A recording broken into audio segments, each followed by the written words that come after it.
Assalamualaikum warahmatullahi wabarakatuh. Selamat pagi A'a dan Teteh. Bagaimana kabarnya hari ini? Mudah-mudahan kita semua selalu diberi kesehatan ya. Amin. Hari ini A'a dan Teteh akan belajar bersama Bu Irna, yaitu mata pelajaran SPDP, Seni Budaya dan Prakarya. Bagi A'a dan Teteh yang sudah mempersiapkan buku pendamping SPDP-nya, boleh dibuka halaman 60. Oke, bagian bab 5, materi karya ekspresi 3 dimensi. Nah, di materi karya ekspresi 3 dimensi ini kita akan mempelajari 4 poin atau 4 judul. Di antaranya yang pertama, mengenal karya 3 dimensi. Yang kedua, bahan lunak. Yang ketiga, alat dan bahan. Yang keempat, membuat karya 3 dimensi. Nah, hanya untuk hari ini A'a dan Teteh akan belajar terlebih dahulu 2, yaitu mengenal karya 3 dimensi dan bahan lunak. Oke, sudah disiapkan? Nah, di sini mengenal karya 3 dimensi. Apa sih Bu karya 3 dimensi itu? Nah, karya 3 dimensi memiliki lebar dan tinggi. Jadi kalau karya 3 dimensi itu cirinya yang pertama memiliki lebar dan tinggi. Kalau lebar itu ke samping, kalau tinggi itu ke atas. Berarti kalau karya 3 dimensi itu memiliki lebar dan tinggi. Selain memiliki lebar dan tinggi, karya 3 dimensi juga dapat dilihat dari berbagai sisi. Mau itu sisi kanan, mau itu sisi kiri, mau itu dari atas, bisa kita melihatnya, bisa terlihat oleh kita. Contohnya nih, di sini di halaman 61. Keluarga Yoga sedang berlibur. Keluarga Yoga sedang berlibur kemana ya? Keluarga Yoga sedang berlibur menggunakan kereta api. Mereka mengunjungi Candi Borobudur. Candi Borobudur sangatlah besar. Candi Borobudur berada di Yogyakarta. Nah, Yoga menaiki tangga saat mencapai puncak di Candi Borobudur. Nah, Candi Borobudur bagian atas, dan Yoga melihat berbagai pemandangan di sekeliling Candi Borobudur. Nah, ada patung-patung, ada candi-candi yang lain. Nah, berarti Candi Borobudur itu termasuk karya 3 dimensi. Karena Candi Borobudur itu memiliki ukuran lebar dan memiliki ketinggian. Terus bisa kita lihat dari berbagai sisi. Dari atas bisa kelihatan ke bawah tingginya sampai mana. Dari samping kanan sampai kiri lebarnya bisa terlihat. Nah, berarti salah satu contoh karya 3 dimensi itu adalah Candi Borobudur. Selanjutnya, coba ya, apalagi contoh-contoh karya 3 dimensi. Karya 3 dimensi itu ada di sekitar kita. Contohnya ada apa ya, yang bentuknya itu bisa kita lihat dari berbagai sisi, mempunyai lebar atau tinggi. Contohnya coba boleh dilihat dari gambar berikut ini. Gambar apa ya kira-kira ini? Oke, betul, ini gambar tempat yang bisa kita tinggali untuk kita berteduh. Nah, untuk bisa kita beristirahat di dalamnya. Betul, ini adalah gambar rumah. Iya, rumah adalah salah satu contoh karya 3 dimensi. Rumah bisa kita lihat dari sisi kanan, dari sisi kiri. Kalau kita naik ke atas genting, bisa kita lihat pemandangan di sekeliling rumah. Selanjutnya, karya 3 dimensi berikutnya selain rumah. Coba apalagi, boleh dilihat gambar berikut ini. Nah, gambar berikut ini adalah sebuah benda. Benda yang bisa kita lihat dan bisa kita gunakan. Coba benda apakah ini? Betul, benda ini adalah kursi. Nah, kursi juga termasuk contoh karya 3 dimensi. Kursi bisa kita lihat dari berbagai sisi. Bisa kita lihat dari samping kanan, samping kiri, bisa dari depan, dari belakang, dari atas juga bisa kita lihat. Kursi bisa kita gunakan untuk tempat duduk. Sama, ukurannya tinggi, lebih tinggi dari buku misalkan, atau lebih lebar dari gelas. Sama, berarti kursi itu adalah salah satu contoh dari karya 3 dimensi. Coba apalagi ya? Satu lagi deh, coba boleh dilihat gambar berikut ini. Gambar apa kira-kira ya? Ini bisa kita lihat di pameran-pameran atau di toko-toko. Bisa digunakan untuk hiasan yang terbuat dari tanah liat. Kira-kira apa ya ini namanya? Ada yang tahu? Ada teteh? Cung, boleh disebutkan. Betul, ini adalah guci. Iya, guci adalah salah satu contoh karya 3 dimensi. Bisa kita lihat dari berbagai sisi, memiliki lebar, tinggi. Nah, itu salah satu contoh karya 3 dimensi, yaitu nama bendanya guci. Oke, dan contoh-contoh benda 3 dimensi itu masih banyak lagi. Di sekitar kita juga masih banyak. Selain tadi Candi Borobudur kan adanya di Jogja, kita harus ke Jogja. Coba deh sekarang yang ada di sekitar kita, selain rumah, selain guci, pokoknya benda 3 dimensi itu benda yang bisa kita lihat dari berbagai sisi dan memiliki lebar dan tinggi. Oke, sip, dapat dipahami?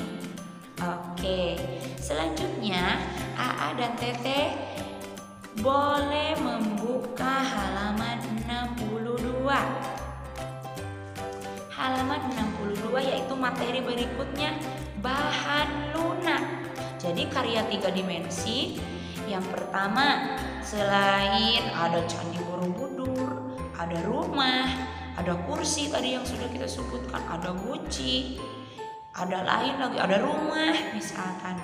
Nah, ada karya 3 dimensi itu ada lagi yang disebut dengan bahan lunak.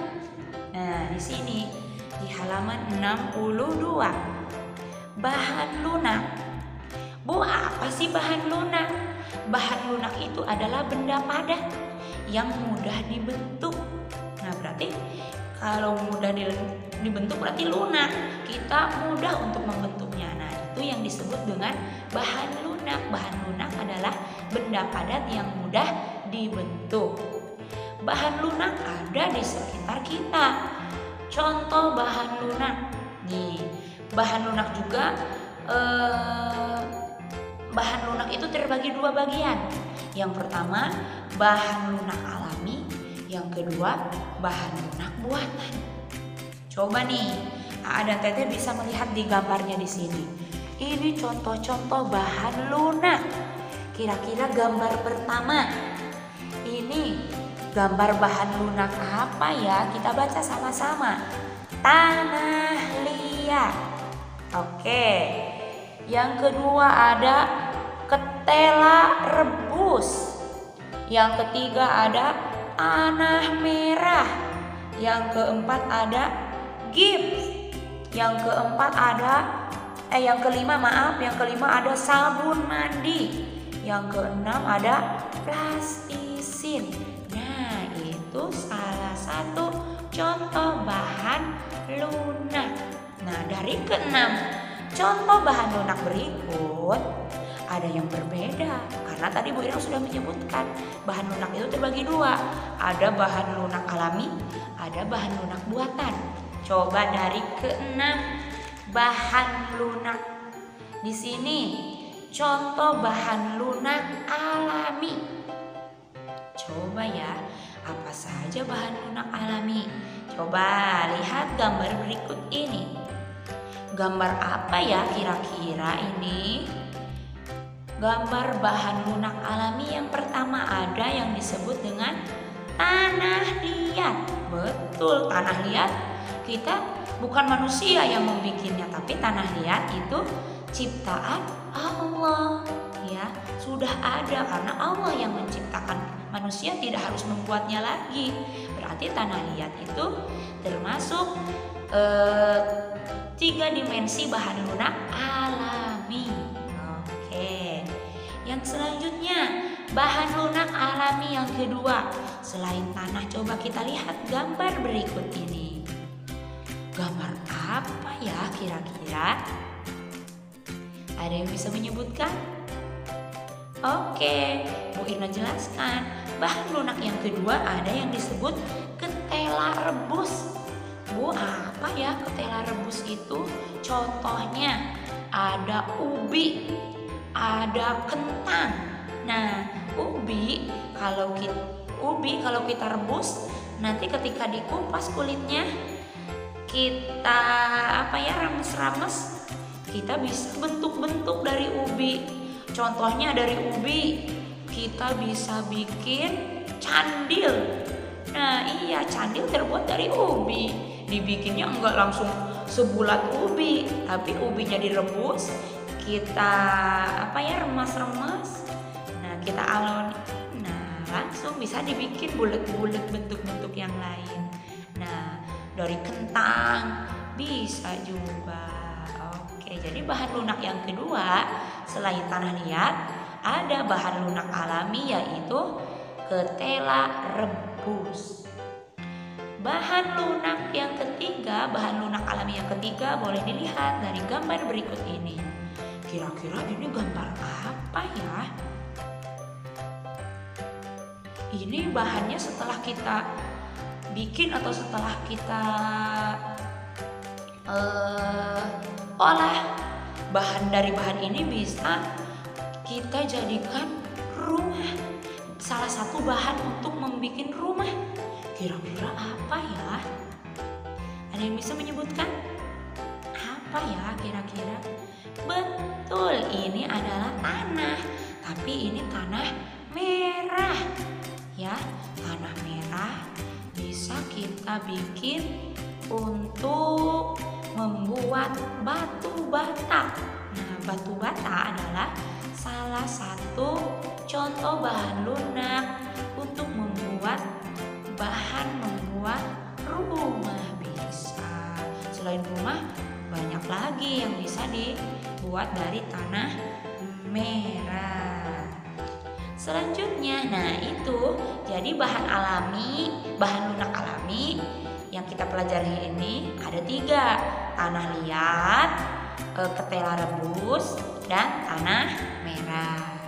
Untuk bahan lunak berikutnya yaitu bahan lunak buatan. Kira-kira bahan lunak buatan apa saja? Sisanya tadi. Yang pertama ada gips. Coba boleh dilihat gambar berikut ini. Nah, ini adalah contoh gips. Gips juga adalah bahan yang bisa kita gunakan untuk membuat patung, bisa dari gips. Membuat kendi atau membuat rumah bisa dari gips. Tapi gips ini diolah dulu, bahan-bahannya banyak, bisa dari apa jadi gips. Nah makanya gips ini termasuk bahan lunak buatan karena diolah dulu oleh manusia, bahan-bahan alaminya banyak untuk membuat gips. Selanjutnya bahan lunak buatan yang kedua. Boleh dilihat gambar berikut ini. Kira-kira ini bahan apa ya? Sering kita melihatnya kalau bahan lunak ini. Bahan lunak buatan ini apa ya? Bisa kita gunakan untuk mandi. Apa ya kira-kira? Betul, sabun mandi. Sabun mandi tadinya ini dari bahan lunak, tapi setelah diolah sama manusia bisa jadi sabun mandi batang nih, biar lebih awet jadi dikeringkan. Nah asalnya ini dari bahan lunak, tapi setelah diolah sama manusia dicampur-campur bahannya, ada pewanginya, ada pembersihnya. Nah, jadi sabun mandi batang sama sabun mandi juga terbuat dari bahan lunak buatan. Terakhir, bahan lunak buatan yang kita pelajari hari ini ada yang disebut dengan plastisin. Oke, boleh dilihat gambar berikut ini. Nah, ini contoh plastisin. Plastisin juga sepertinya ada teteh sering ya, ada yang sudah pernah melihat bahkan memainkan permainan dari bahan plastisin. Dari apa sih Bu? Plastisin itu bahan-bahannya plastisin. Plastisin itu bahan-bahannya bisa terbuat dari lilin, bisa. Ada juga plastisin buatan yang bisa kita buat.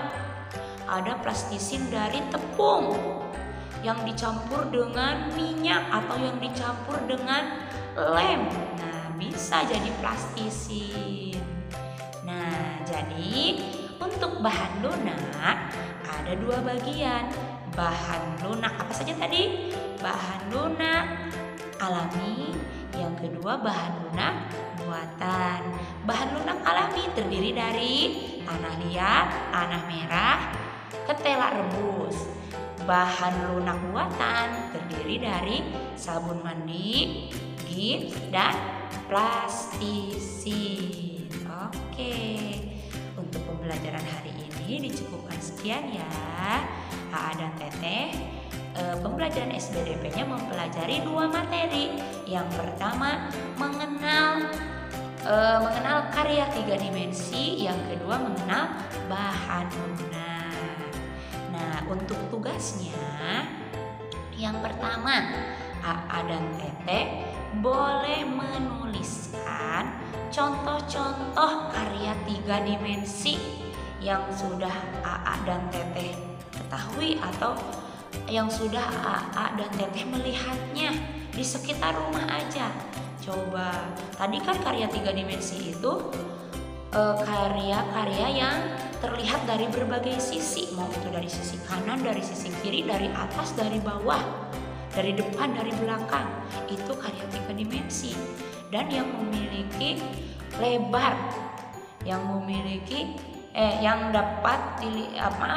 yang memiliki lebar dan tinggi, itu karya 3 dimensi. Nah, Aa dan Teteh boleh menuliskan 5 contoh karya 3 dimensi.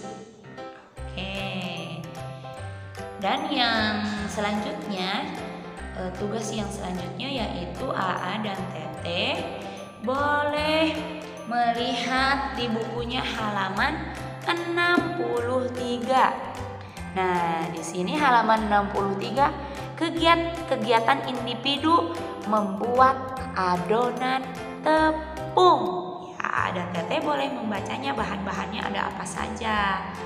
Ternyata bahan-bahannya ada tepung, ada lem, ada pewarna buatan. Nanti dan Teteh boleh membuat adonan tepung. Nah, adonan tepung yang Teteh buat itu akan menjadi bahan lunak buatan, yaitu plastisin ya, tadi yang sudah kita pelajari. Tadi kan kata Ibu Irna, plastisin itu bisa terbuat dari lilin atau bisa juga terbuat dari tepung dan campuran bahan-bahan lainnya. Oke, sip, dapat dipahami? Oke, terima kasih. Semangat terus ya belajarnya, jaga kesehatan. Wassalamualaikum warahmatullahi wabarakatuh.